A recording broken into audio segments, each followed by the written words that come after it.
Okay, so a little background about myself, and I have to apologize if I offend anyone. I am a Trojan. I apologize to any Bruins in the room this morning.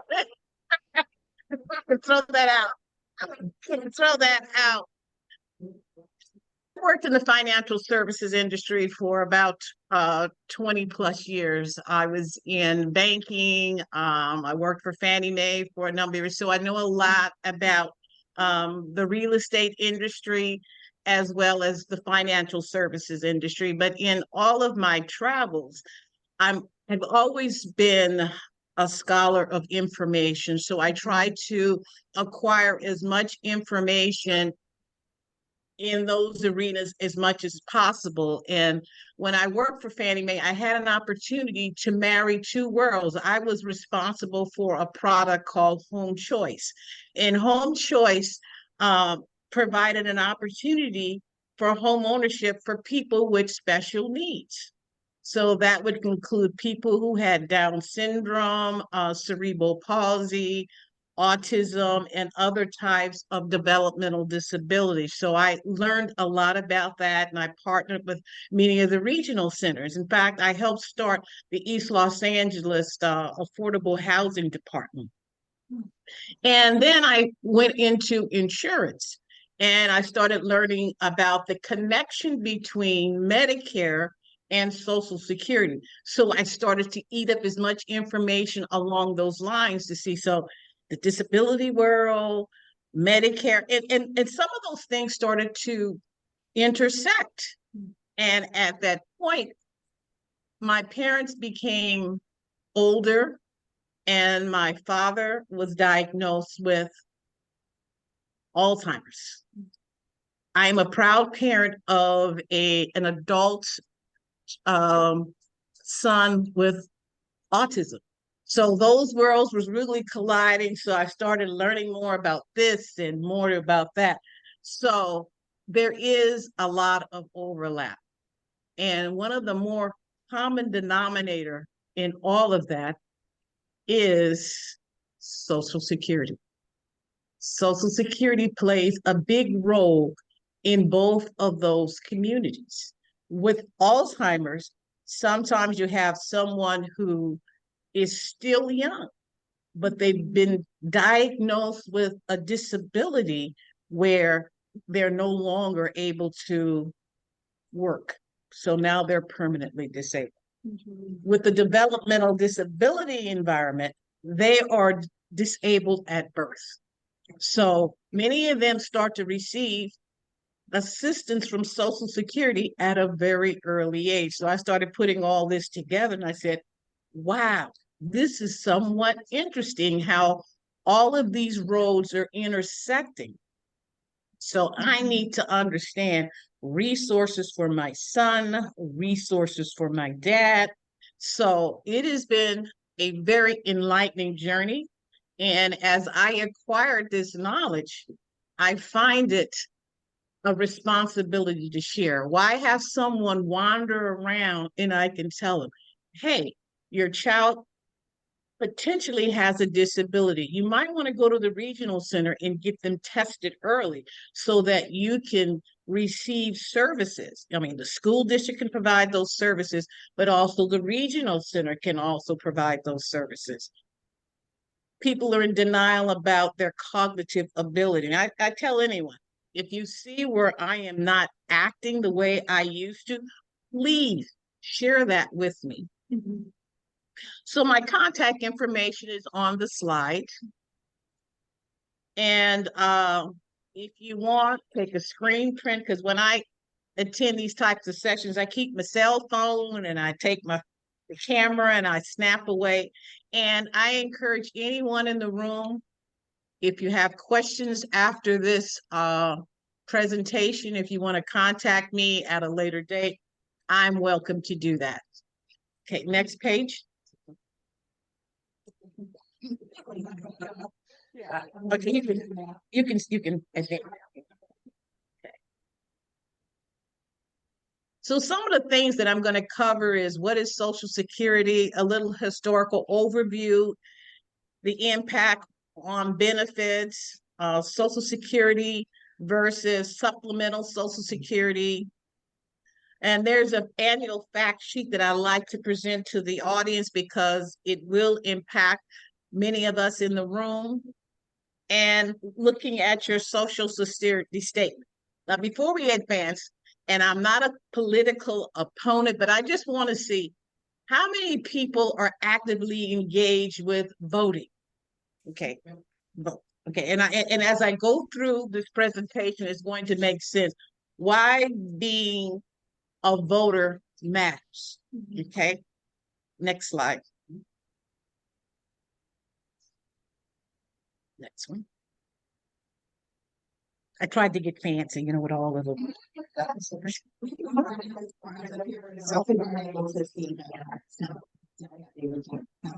So, first of all, what exactly is Social Security? You know, we hear about this, and if you have to collect Social Security, you shouldn't feel as if you're on the public dole.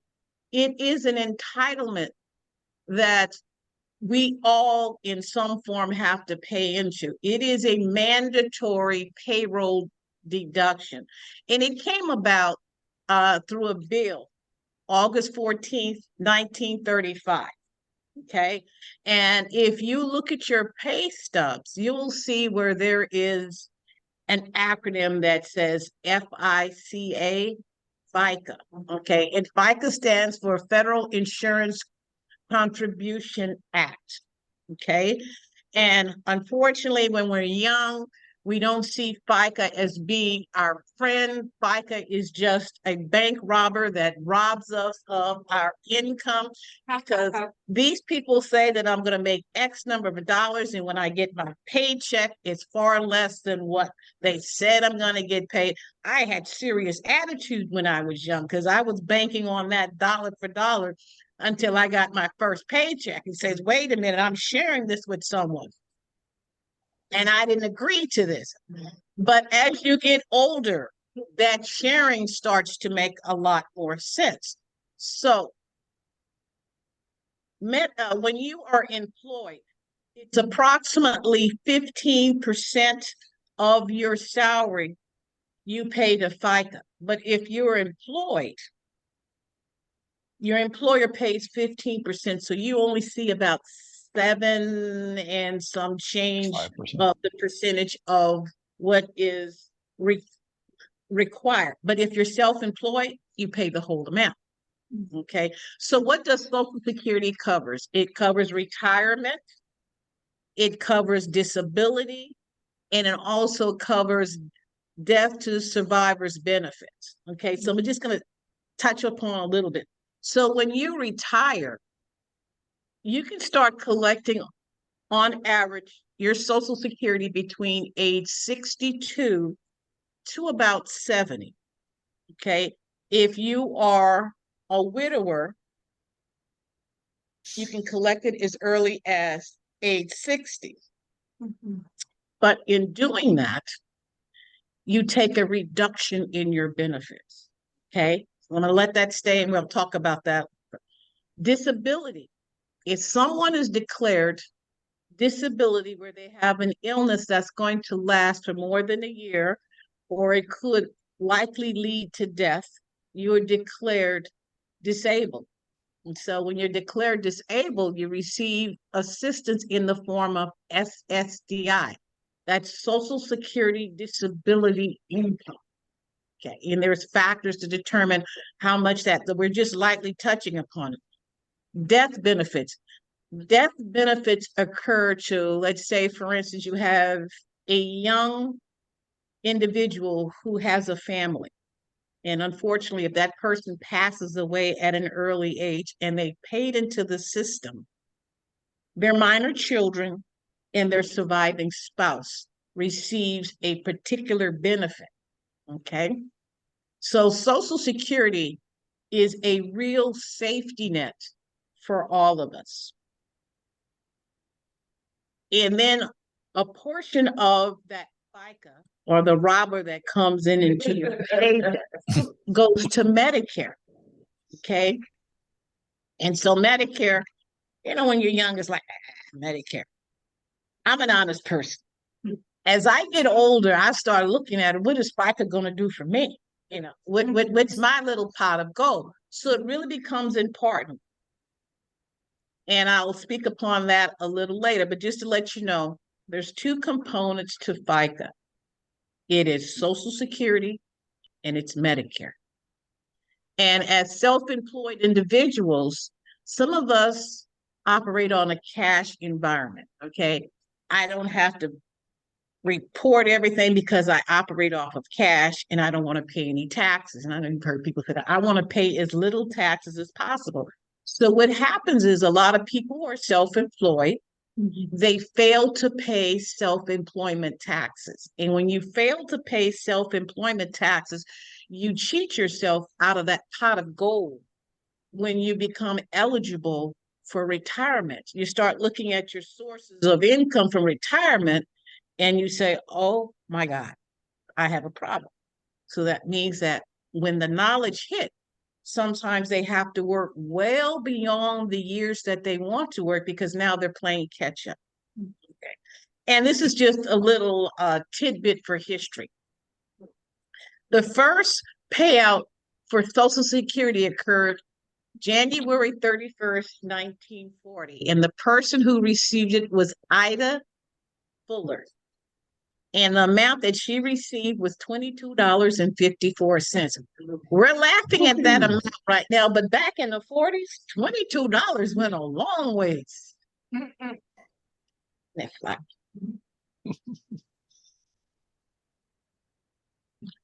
Can everyone hear me in cyberspace? Yes. Yes. Yes. Okay, and the reason why I ask you if you were a registered voter and you participated in a process, I'm not asking you which process, but if you participate.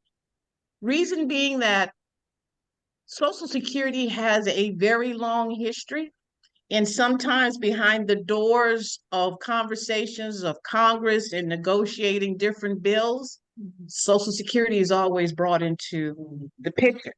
Okay.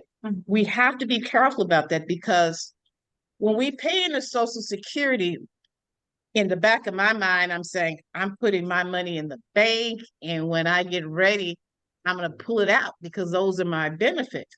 The money that you pay into Social Security goes for people who are on Social Security now. Anything above that goes into what they call the trust fund. Okay, that's the above and beyond. So that is stored into the trust fund. So we have to make sure that whoever we put to represent us is representing all of us in all of our needs. So I'm going to just go through a little historical history of Social Security. It was created through an act in 1935. Okay. And basically, when it was created, it was just to create some type of retirement vehicle to help fight against poverty, because this was around the Depression. So a lot of people were impacted by the Depression. So they created this vehicle to help people sustain their livelihood through Social Security.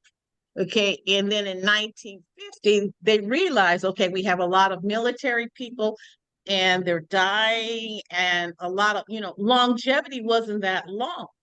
So they had to also say, well, let's account for the spouse and the children of people who are dying.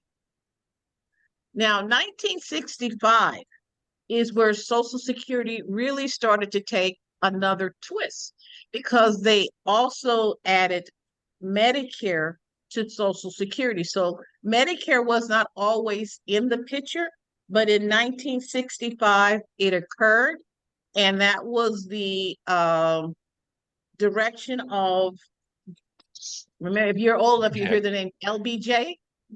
Absolutely. Yeah. Some of you younger people probably didn't know about Lawrence. Yeah. But he was Speaker of the House, and he was a very aggressive individual. And that's why he was actually vice president to Kennedy. And then because Kennedy was killed early, that's how Lyndon Baines Johnson became the president. But he was actually the Speaker of the House first. In 1977, there was even more benefits added. They changed the formula. See, this is what we have to be very mindful of. When they change the formula with Social Security, it may not impact us, but it can impact our children and our children's children, okay? But the biggest impact came in 1983, and that's when they started to include the cost of living increases. So if you have Social Security, folks, I have to say it's one of the best things that we can have, because they have what they call COLA, not what you drink, but it's called a cost of living adjustment. Okay. And that helps us to keep maybe not ahead of inflation, but at least it keeps us catching up with inflation. If you have a pension from your employer, most of them do not have a cost of living increase. So you have people retiring, and when you retire, well, that's pretty good. But inflation eats away at it. But Social Security continues to give you an increase. So for next year, there will be a little more than 3% increase. Okay, so if we get folks in Congress that wants to do major changes to that, it's going to impact most of us. Okay, so that's why I said, are you politically active? One way or the other, you have to keep your eye on this ball because it is moving.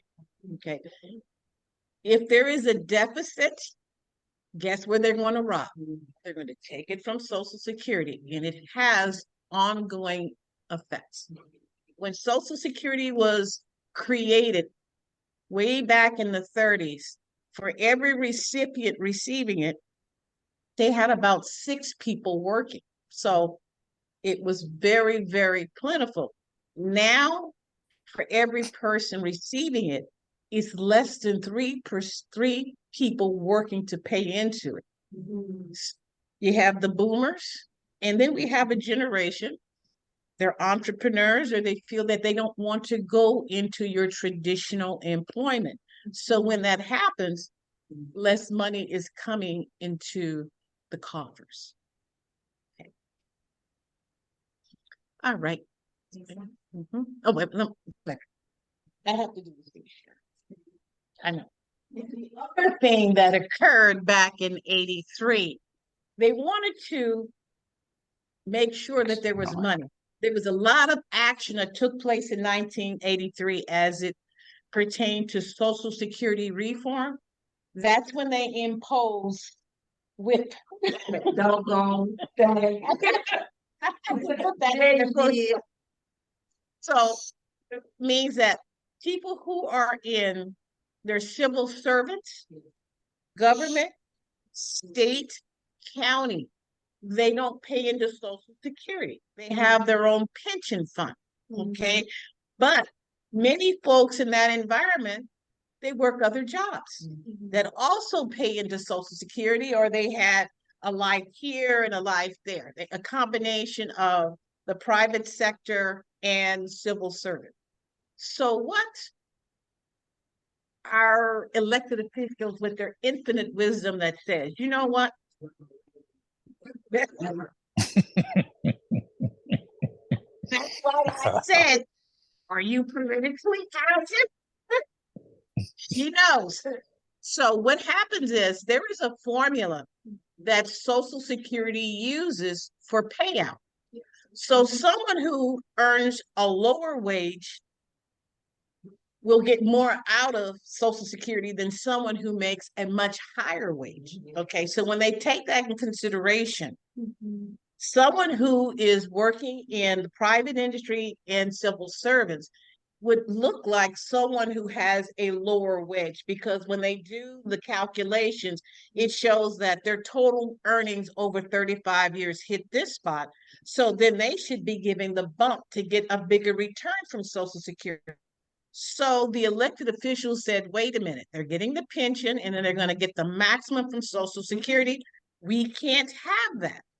So what you do is you take a hit, okay? And it's called the windfall elimination provision. So that was imposed, also known as double dipping.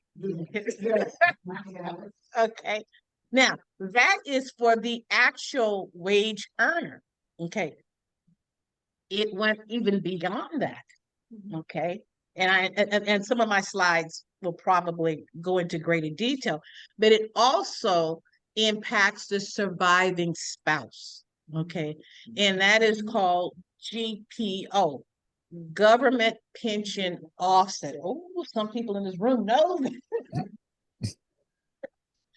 So what it GPO. does is it only affects those spouses who are receiving the spousal allowance of Social Security from the producer. Okay. If you're not on the spousal income and you have your own Social Security, it doesn't affect you.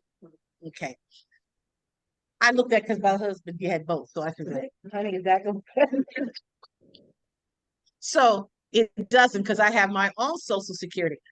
But in his case, he worked private industry and he is now a civil servant. He will be exempt from that. Why will he be exempt from that?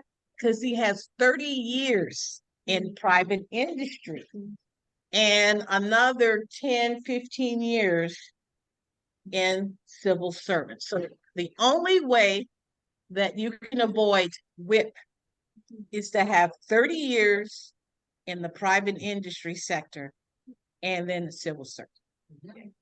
Okay. Sure.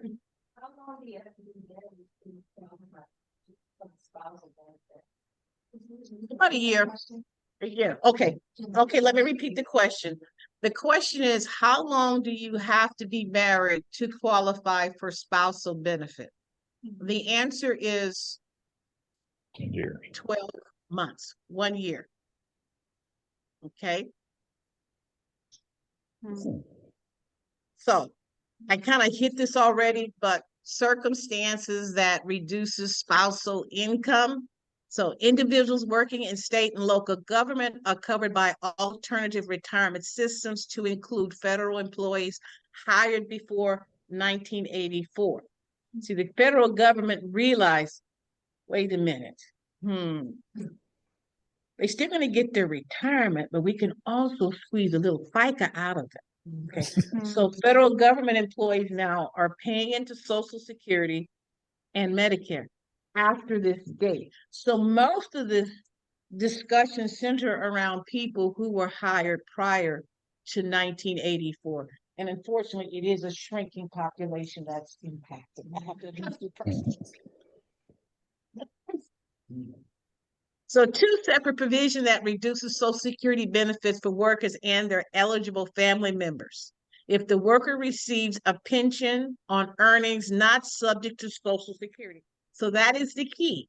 If the earnings are not subject to Social Security, then those two nasty provisions impact them. So, but with WIP, there is a maximum impacted. I believe it's $450, somewhere between $450 and $500. So yeah. Okay. Ooh, I'm hurting nerves. I'm sorry. But it is up to 2/3 for the surviving spouse. So it could be a real detriment to certain families. So I always go over this because if you're in that situation, what you want to do is to do your homework right now, because a lot of people are completely unaware of these provisions and they're thinking that, you know, if my spouse passes, I'll have this or that. And they could find themselves in a very bad financial situation where they're losing assets. Okay. So I always like to leave that to the group. Know what you have when you have it. Okay. And if there's ways of working around it, do it. They could. Okay, next. So there's also a question. Is Social Security taxable? Well, that was another thing that happened back in I don't know, I think they went to the woodshed in 83 and they said, let's beat as much money out of them after giving this entitlement.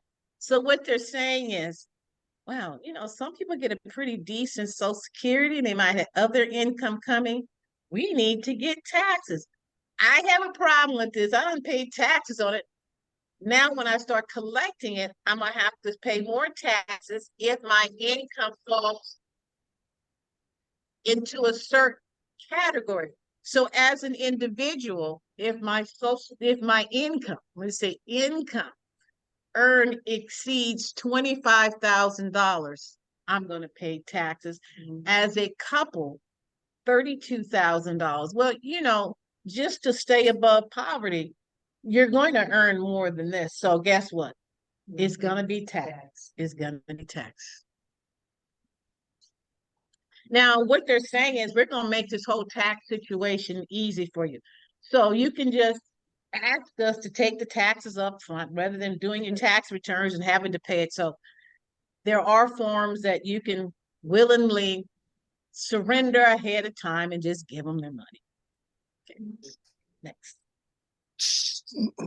Before I go any further, is there any questions so far? Nope. Are there any questions online? All right. 2020 don't Nope. live here anymore.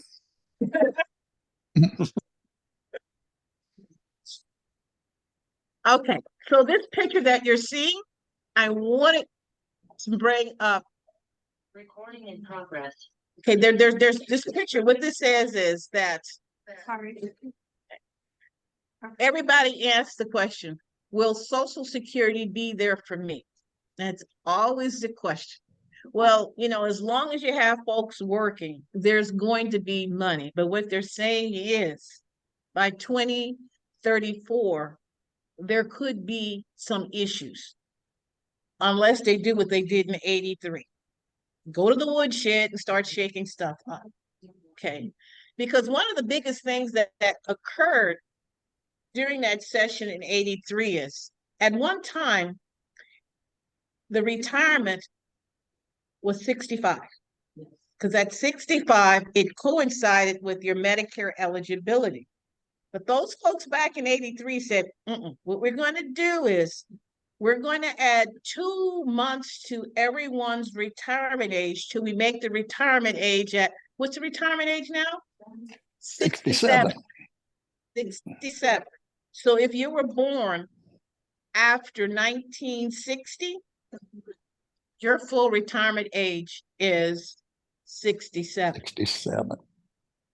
So like I said, I'm going to come clean with my age, okay? If someone was to ask me, what is your full retirement age? 66 months. I mean, I knew that off the back of my head, 66 months. I knew that, okay? And I knew that I would be eligible for Medicare sooner than I would my Social Security. Right. So if I want the two to marry, guess what? I would have taken a hit.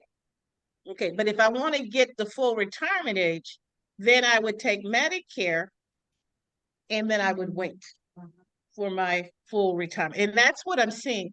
And in some cases, people are saying, well, I'm not going to mess with Medicare. I'm going to just work till my full retirement age. Okay. And that happens too. A lot of people are doing that. And if they marry someone that is even younger, that's another dilemma, because if I go on Medicare, this person doesn't have coverage because I have coverage through my employer. So all these things people are having to put in play when they start thinking about retirement. How am I going to line all this stuff up? And it's not easy. you have to know if I do this, what are the repercussions, or if I do that. Okay. But what this picture says is that Social Security has two pots of funds. So one of them is called through the Old Age and Survivors Benefit. That is for the people who are putting money from FICA. Okay. And then there is another pot of fund, it's called Disability Incentive. That actually provides, it's kind of like welfare. Okay. There is a trust fund that And a is relief. actually funded for welfare. Those are individuals who are disabled at birth, or they are the elderly who are low income. It's called SSI. And I have another slide that I'm going to go through the difference between the two, because there is some confusion between the two. Okay. But this picture shows historically on the second level how much was in the trust fund at what point. And as you can see, because Social Security is really the go-to pot, the monies are really dwindling. And what they're saying is that in 2034, we'll be able to pay 80% of the payout. Oh.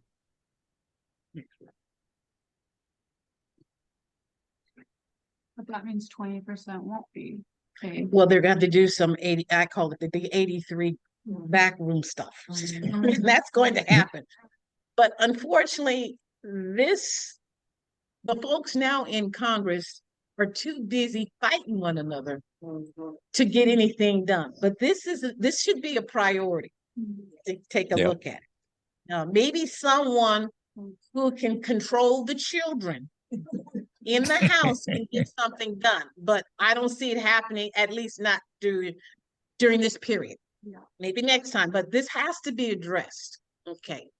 So there are two pots of fund. Okay. And this is a fact sheet. I can share this slide. You can share the slide because people need to understand. So under Social Security, there is no means test. It is all based upon your earnings. And part of Social Security, it has those three components that I referenced earlier. It's retirement, it's disability, and survivors. So if you're collecting proceeds off of Social Security, you don't have to prove where I'm entitled to get this, because you paid into it, you get it. Now, SSI, on the other hand, is means-based, okay? So if you have a child with a disability and the family has a low income, often those families will receive Social Security, supplemental social insurance off of the disabled child. Or if you have someone who did not pay into the system and now they need to have a source of income and they have a disability, one of the requirements is you have to be disabled or elderly to get SSI. And there's a lot of people who receive SSI. There's a number of disabilities that qualify you for SSI before the age of 65. That is a process. But those individuals who have SSI, they look at their assets, they look at their income, and it's an ongoing review. Unlike Social Security, it's not an ongoing review. So before I get to the fact sheet, is there any questions about the? Yes. Is it possible to have work plan? When you reach your time, you're gonna have enough saved to get disabled Okay. and have to go on SSI. All right. I'm trying to paraphrase because it has more than one. Okay. First of all, in order to be eligible for Medicare and Social Security, you have to have the 40 quarters. Okay. Some people get the 40 quarters very early in life. Okay. So when that happens and something happens to them and they become disabled. And then I'm going to go further. And when they become disabled, what happens is, if you ever printed out your Social Security statement, there's all kinds of lines and numbers and what ifs. So if someone becomes disabled early and they have minor children, what happens is they get an allowance, and all of their dependents get allowance that's under the age of 18, 19 if they're still in high school. Okay, but when they hit 18 and they're out of high school, they're off the door.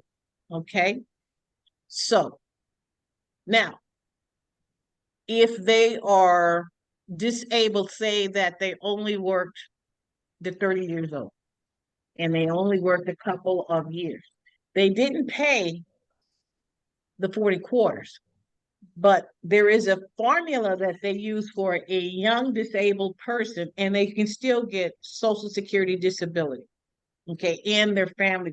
So that's a broad question, but it's based upon your age and the number of years that you've paid into the system.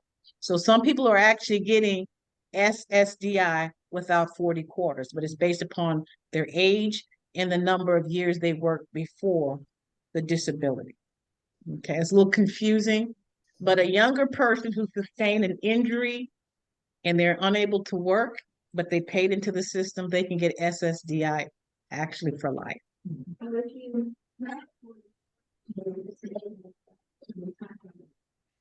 You should be on SSDI. Yes, it's SSDI. Yeah. So the question. Okay, I'm sorry. I forget. I apologize to my cyber friends. So the question is, if you become disabled and you've worked and you have your 40 quarters, you will still get SSDI. And my side conversation is, your SSDI is greater than taking your Social Security at 62, because the SSDI, based upon your earnings, is calculated at your full retirement age. That's a little confusing. Okay. At 62, and you pull up your statement, it will tell you how much you will receive at 62 and your full retirement age, but yet you're still paying into the system. Something happens to you, unfortunately, you're now declared permanently disabled, and you're now entitled to SSDI, okay? They would then calculate your benefits based upon your full retirement age at that younger age, as opposed to what you would get at 62. So you get a bigger payout at SSDI. If you have totally disabled, like full retirement as well. So like pension is 65, retirement is 65, but you have that. Yes. Exactly. Okay.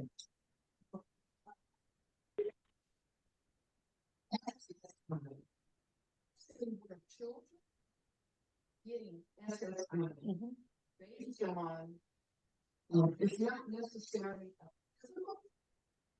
I think it's more like if they're identified or diagnosed with ADHD, and that, can you kind of explain that? Because when I see my parents are going and having their kids being diagnosed with this illness, to collect the SSI, it's a disservice to the child.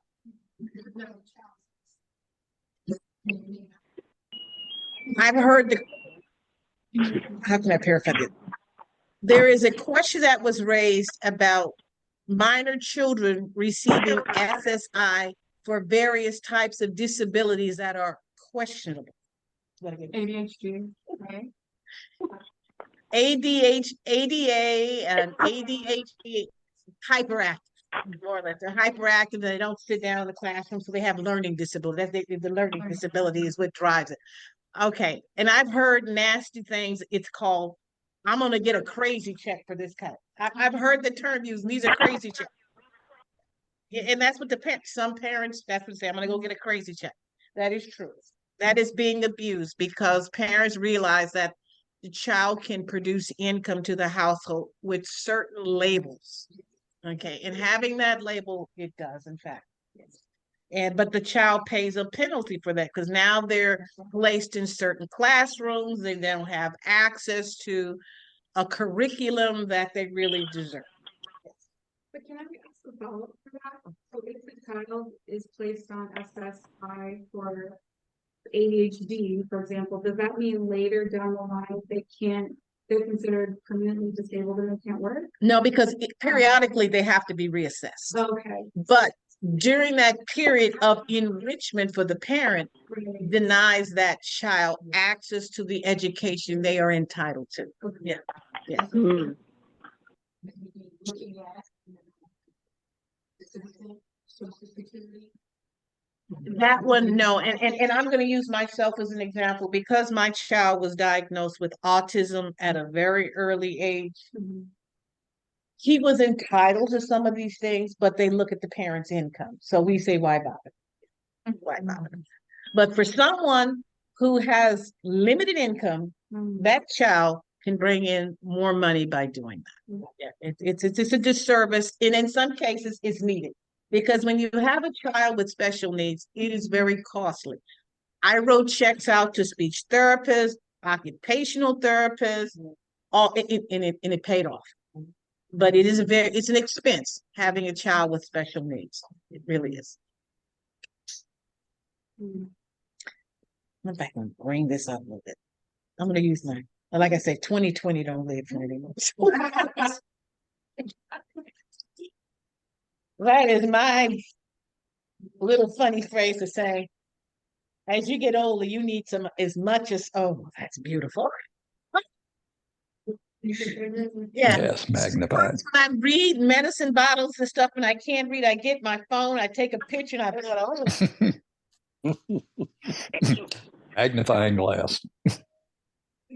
Okay,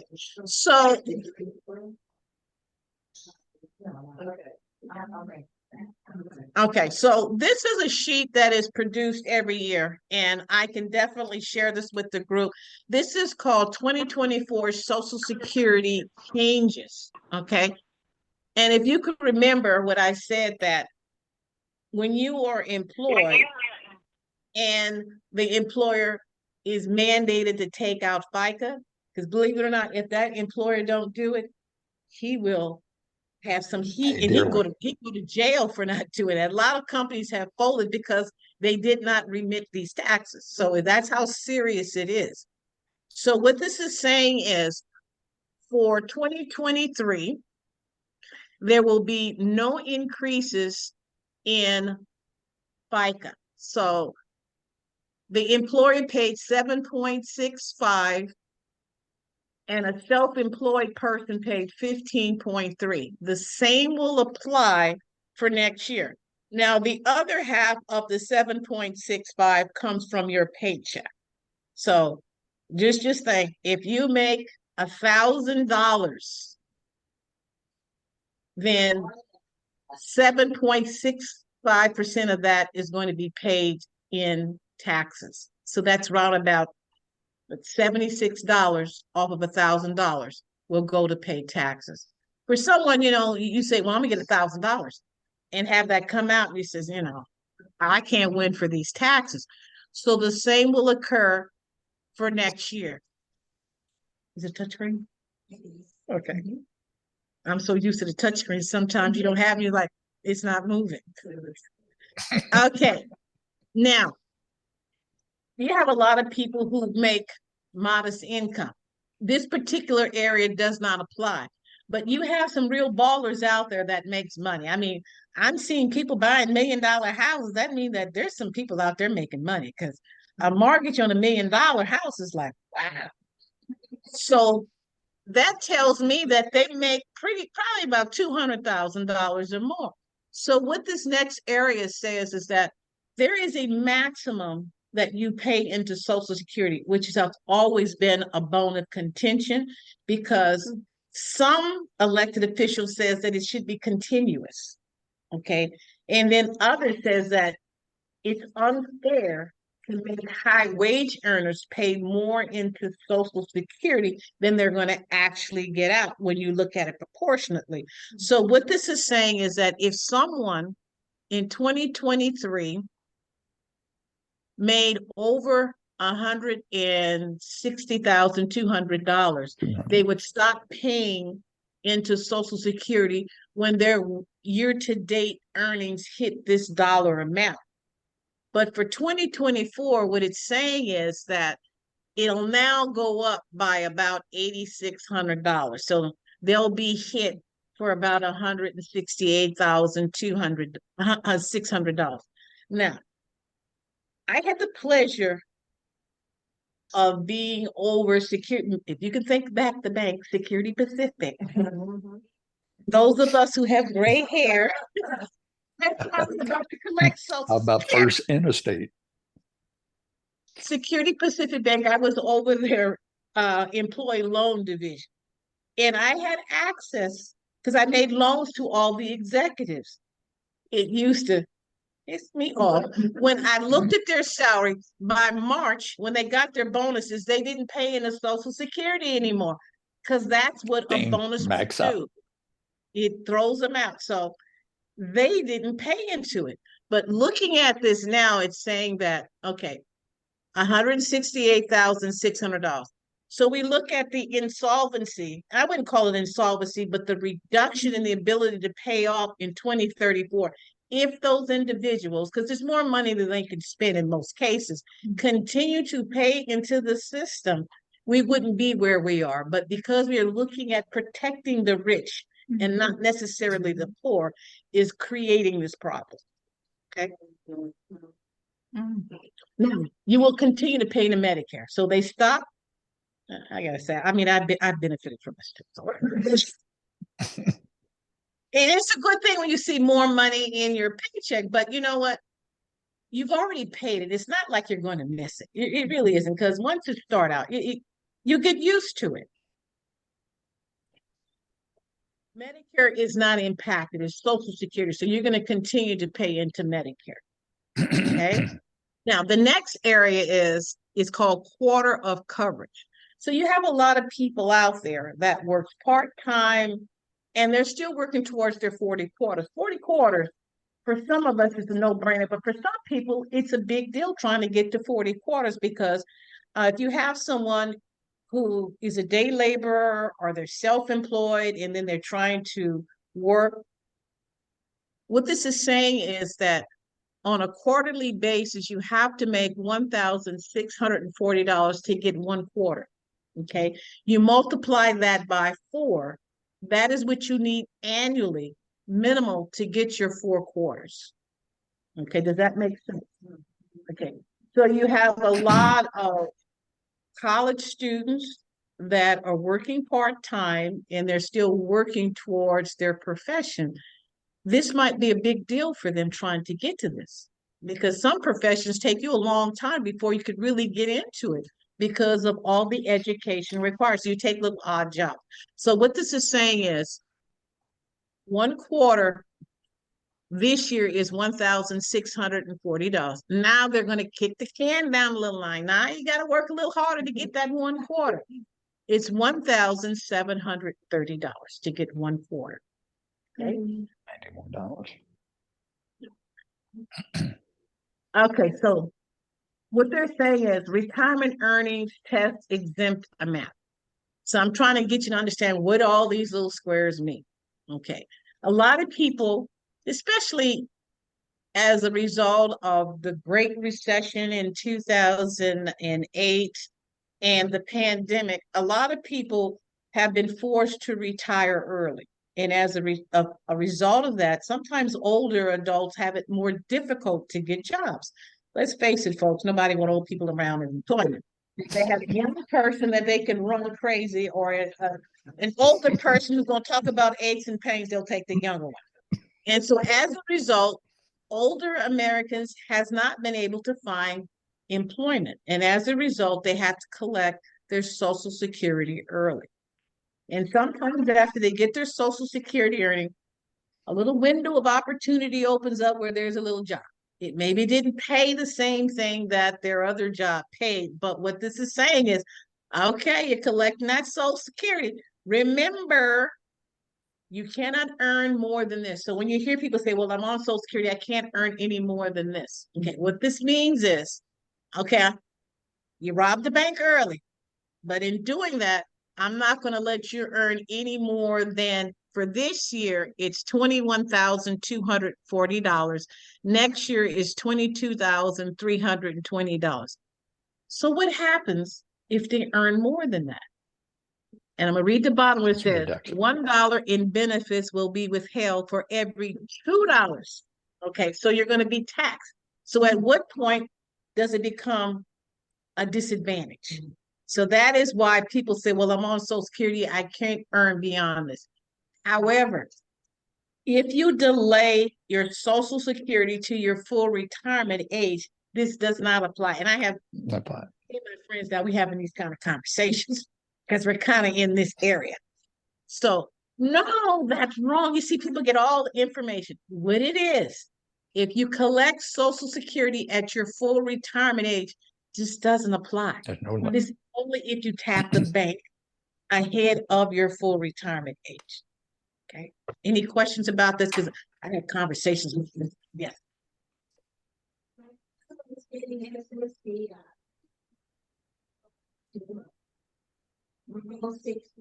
Mm-hmm. So he said he wants to stop the SSDI. That actually work. And then reapply at 65. Okay. All right. I'm gonna make it my way, okay? Okay. So I have SSDI. That means that I was declared permanently disabled earlier, but I'm feeling pretty good and I think I can work. Okay. And I'm gonna just stop this SSDI thing, and then I'm gonna come back at my full retirement age. Okay.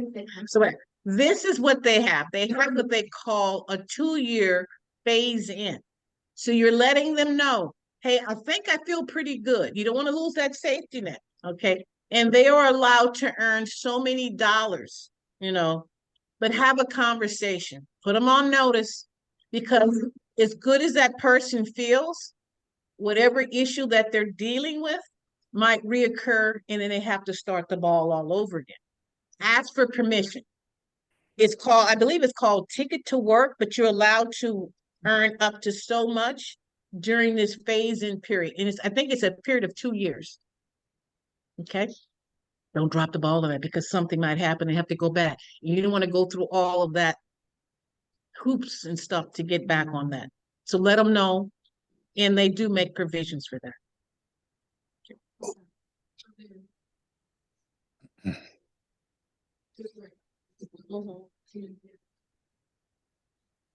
So if you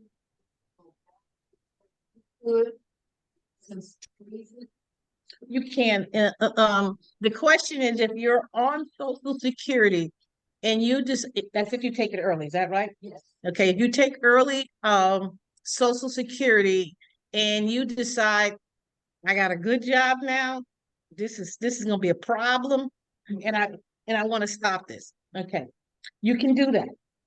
You can freeze it.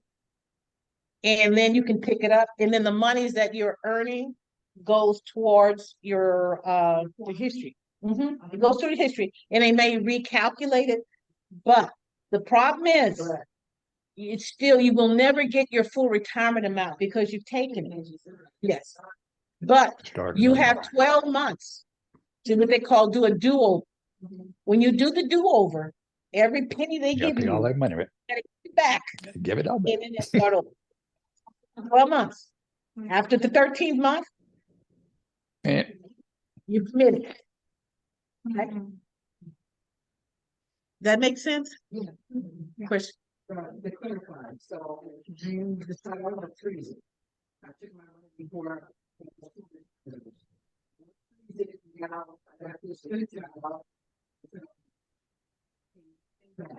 You only have 12 months to do a do-over. But if you wait till maybe 24 months, You can freeze it, Mhm. okay, and they won't impose the penalty, Right. but the factor of recalculating it's still based upon, because you went the cookie jar ahead of time. Okay, so everything, whatever No. pays go back. It was- No, but they can calculate based upon your new earnings, they'll refactor it. Okay. So if you were like, just, Mm-hmm. you Mm-hmm. know, so it was based on hours in the private sector. I was 1 quarter short. So I just elected to withdraw and stuff. And so you get an opportunity to present yourself way down the line. Decide to go back. You would have to have a conversation with Social Security. Mhm. I wouldn't get into that one. No. The 1 quarter is that $1,700 some dollars? Yeah. Mhm. Okay. You could have went to Walmart.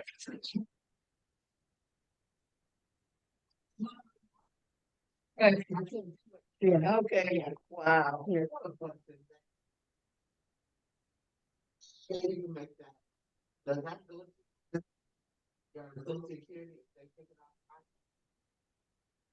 Well, you can continue to pay it. I mean, you're gonna get and you're gonna pay. It's a crazy thing.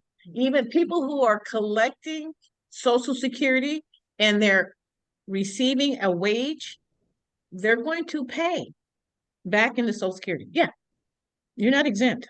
No, you know, it could possibly, but chances it won't because it doesn't. It really, Social Security is based upon your highest 35 years. So will that particular job that you have erase some of the lower Replace. years that you have? So that it's a factor that they use. It could make a little difference, but chances are not.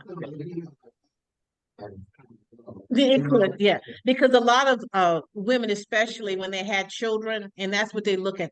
They left the workforce, and so for a couple years they had goose eggs. Okay, this could replace the goose eggs and maybe give you a little bit more. Not going to be a big difference, though.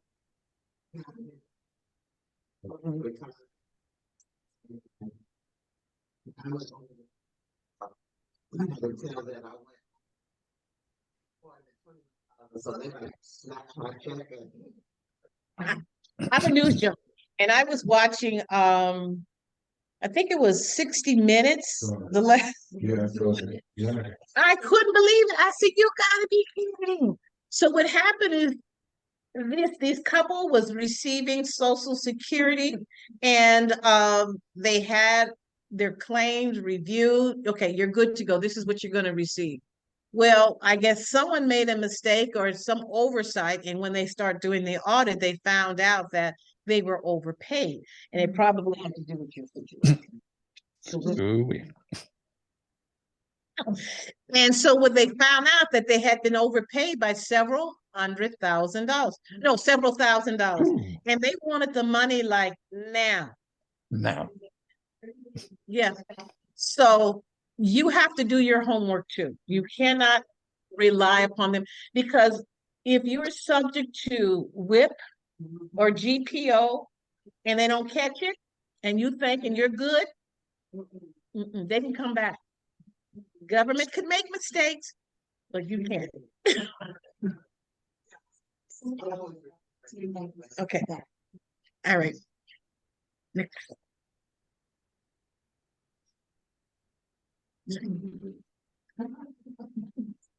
Okay. So what there the we next go. slide is showing, make sure I get it. So what the next slide is just showing you different situations.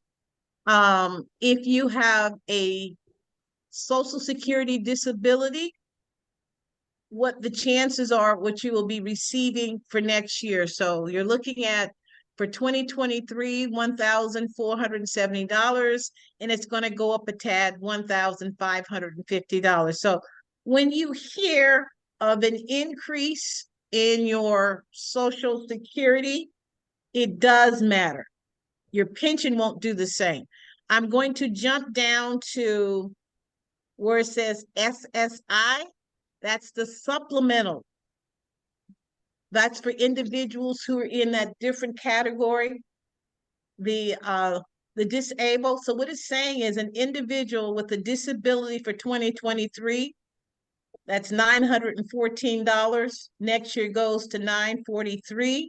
A couple, I don't know why a couple could live 1,371 versus $1,415. You might say couple. Well, you have a lot of disabled people that are in the same community. They marry. And so what this is saying is SSI will allow them to have combined $1,415. But individually, shucks, they can almost have $2,000. So you think they're gonna get married? I didn't say anything, but what's the purpose behind that? Okay. Financial penalty. It really is. Okay, so at the bottom, I'm just going to show you real quickly. So what they're saying is you're going to get a 3.2% cost of living adjustment. Okay. Now, it's better than a poking eye. Okay, we got to look at it. It's something.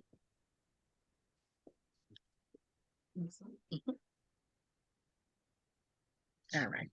And I do this every year. How many of you have actually gone online and created a presence on socialsecurity.gov? Yes, absolutely. All right. Now, if you're collecting, don't even bother. You've already robbed the cookie.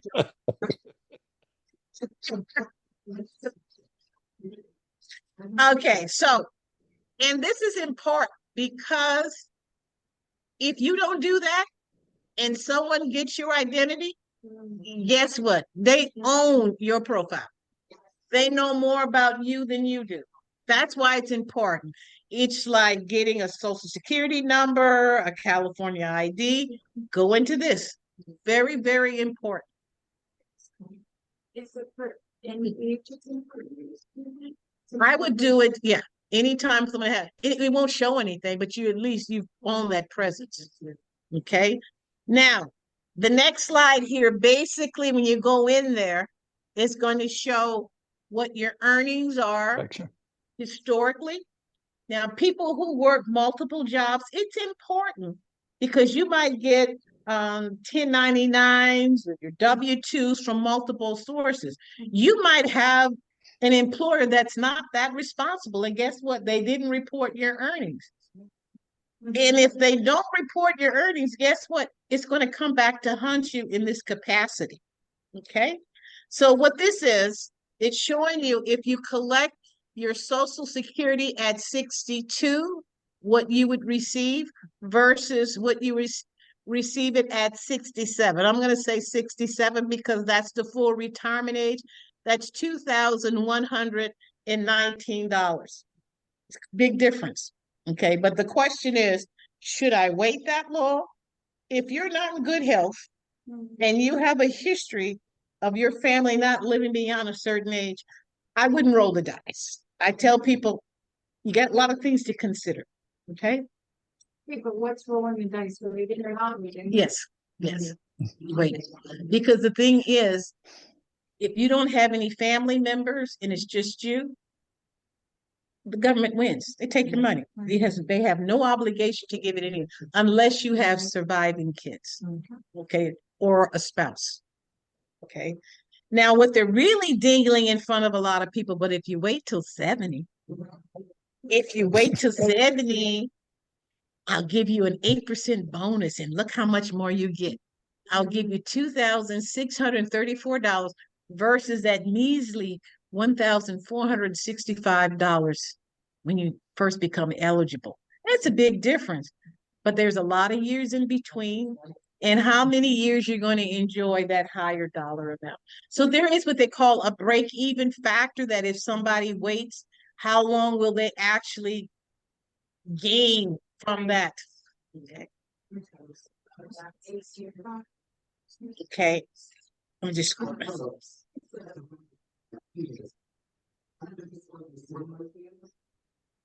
I have a term, some men have Social Security babies.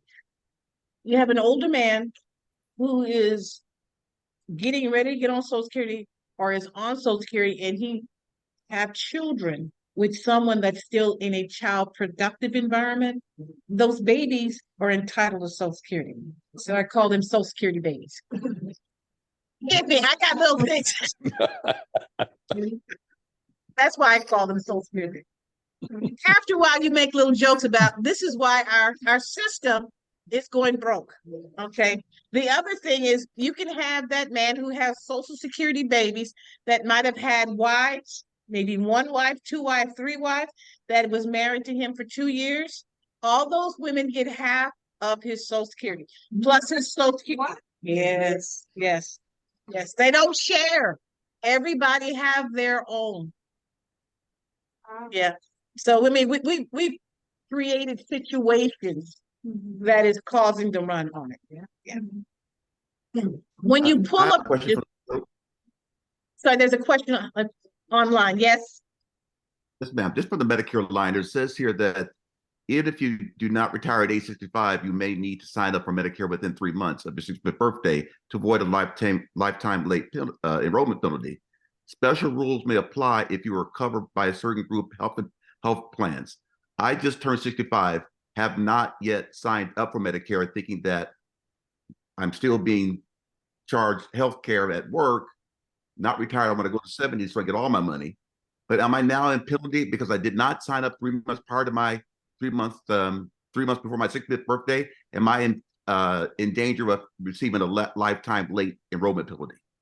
Okay, I get this question all the time, and the answer is if you are covered by your employer's insurance and it provides a prescription. The thing is, does it provide a prescription drug coverage that is comparable to what Medicare will provide? You don't have to do anything. Okay. So as long as you show proof that you have been covered with your employer, you don't have to do anything. But, and I see this all the time, people are leaving the job around about 67.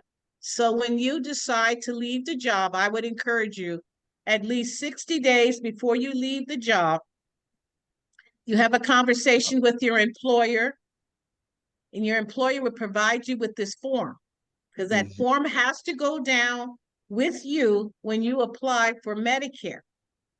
That tells Medicare that you had coverage through your employer, and that waives that penalty. But if for some reason you decided that you were going to be the rebel in all of this and you left your employer and you were in good health and you says, I will get Medicare when I decide I'm going to get it, that's when they'll have a field day with you and give you all those penalties.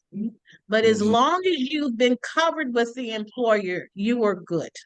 Okay. Thank you very much. I have so many people say they got to race that. I says, where are you going?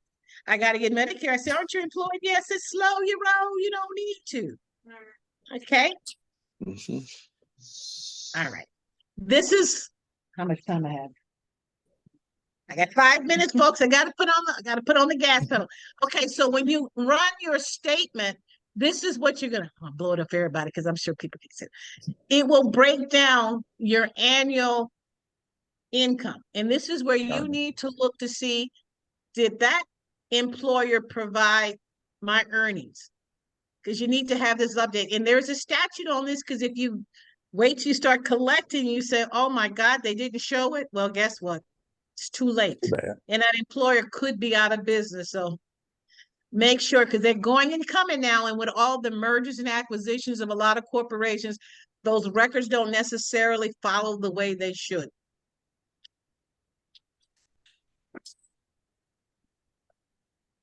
All right. So assessing healthcare. So when you have Medicare, you have employer coverage, there's different ways people access healthcare. Okay.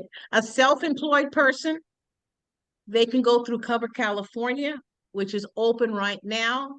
If you have Medicare, you can use the red, white, and blue card. Using the red, white, and blue card, you can get a Medicare Advantage plan, you can get a PPO, you can get a supplement. All right, you can move on. Now, I just want to show you this. People who have income below a certain dollar amount, this is the card that they carry. People typically who have SSI, I see this card all the time. Means that they receive their health care through the state. I don't know why they put flowers on the card. At one time it was red, white, blue. I just never could understand, why did you do this? And on this card, they have their date of birth and the effective date. Many people who have this card also have Medicare. So I want to put this up to let you know, people who do not pay self-employment taxes, sometimes this is all they get. Okay, because they don't have 40 quarters. So without 40 quarters, they don't have Medicare. They do not have Social Security. They're the ones with the SSI. So, you know, you want to make as much as you can, but you have to be responsible knowing that my decisions today can impact me tomorrow. And this tells me, I see people who are ballers driving around in Mercedes, and I see this card, I say to myself, you didn't pay taxes. I know what happened there.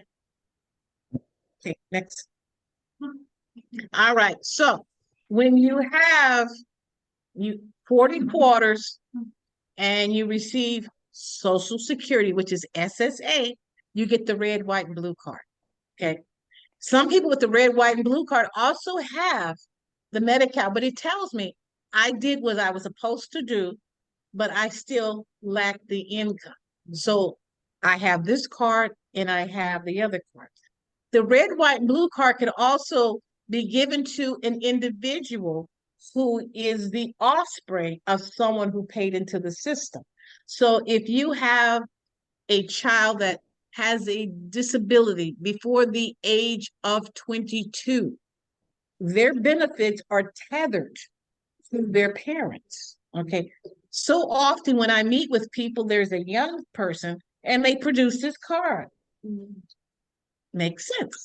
And sometimes the child is entitled to this card and the parent don't know it. I educate them. You know, I can't tell you what to do, but I'm sensing something here.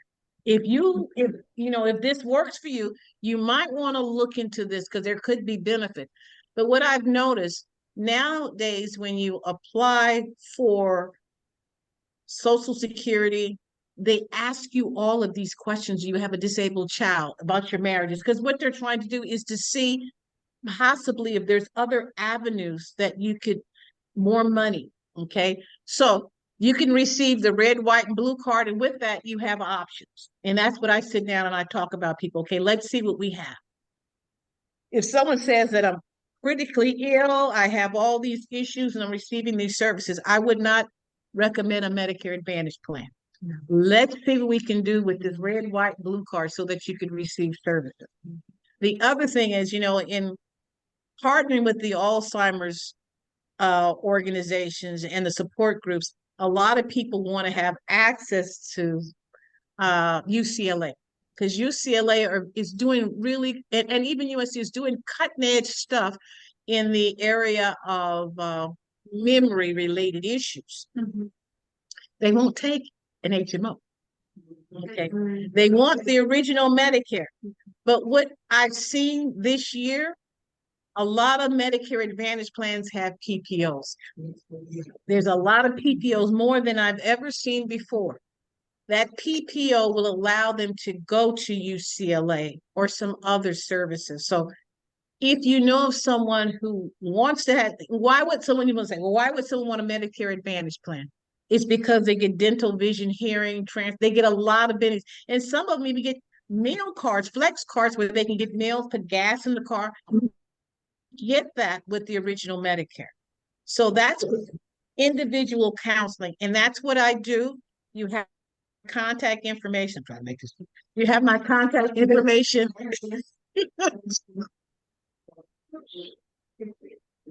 Nice.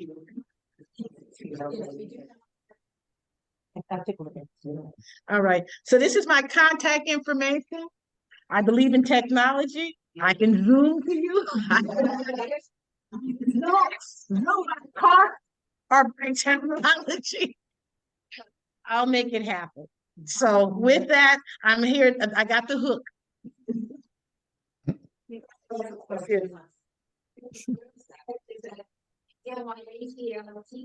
Yeah, I did that last time real quick.